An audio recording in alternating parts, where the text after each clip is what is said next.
Yes, the Wrentham elevator. We lived south of Messingham on a farm by Cypress Hills, and we always took grain to the Dunmore Alberta Weepo elevator all the time. So I guess I had a connection there. Just as a kid, seeing the grain getting unloaded and stuff, and going to the office and everything.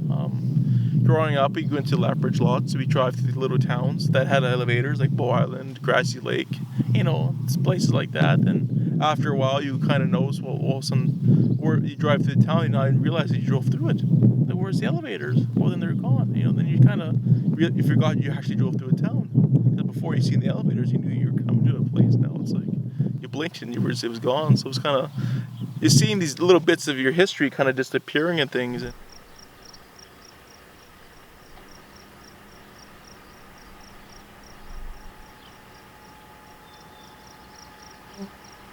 Well, we were approached by the farmer that actually owned it, Harold Keane. He's retired now.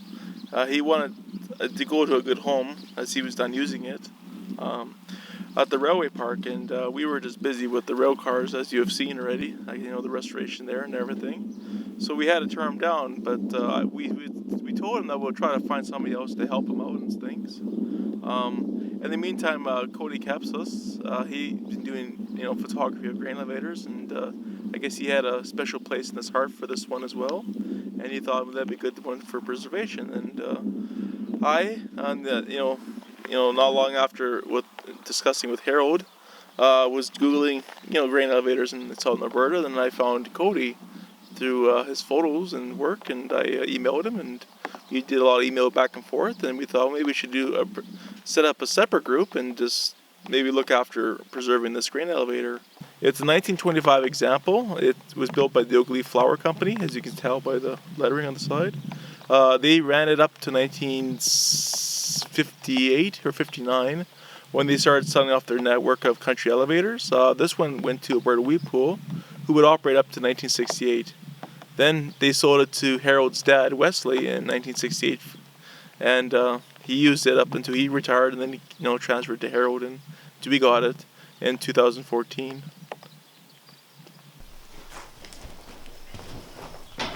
We've got the lake here and the lift here and everything.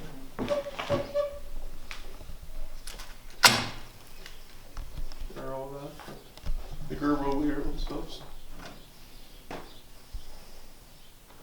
Yeah, it's pretty much it's as is, and it was like they said, the farmer was using it up to 2012 or 13 anyway, so it was pretty much functioning. Yeah, so our main priority right now is just to obviously work on the walkway there in the driveway. Like the roof is sagging pretty good in the middle here. Just some of the supports are broken, so you wouldn't want that coming crashing down. Not really, no.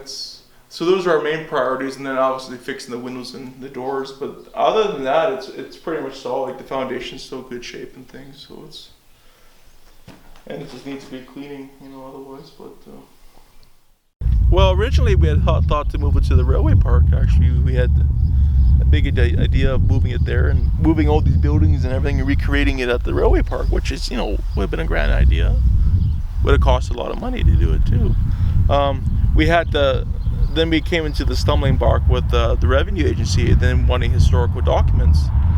So I'm like, okay, we'll go to the province to get them. But the problem is with the province, they want if you want documents, you have to get it designated, and if you get it designated, you can't move it. So we're back to square one again. So we figured, well, I guess we'll just have to. Obviously, it does need some work and things, and it's like, well, we have to fundraise regardless if we're moving it or if we were keeping it to restore. So we'll just have to play the card and leave it here. But in the meantime, while this was all happening, CP Rail was in the process of selling this rail line that's beside the elevator to a farmer group out of Foremost, and the farmers that had approached us as well, and maybe using the elevator as for grains to store some grain, and also as a possible place for the attractions. They were thinking of doing like a little excursion train, and I think that might be more doable, because after doing the research as well and seeing that, this is the last Ogilvie flour elevator, it's kind of more important to keep it in place and try to preserve it instead of jacking it up and hauling it down the road, because then, like, God forbid if something happens and that thing falls over, then it's not like you can just go build another one or something like that too. I know people like grain elevators, and I know people drive hundreds of miles and hours, just to go see one get demolished. And I'm like, well, if you have that same enthusiasm to go watch this, elevator die, basically, I'm sure you have lots of that same enthusiasm to come help us save a green elevator, and I want to find those people and tap into them in a ways and help us with our goal in a ways of preserving this vanishing sentinel, if you want to say or what, but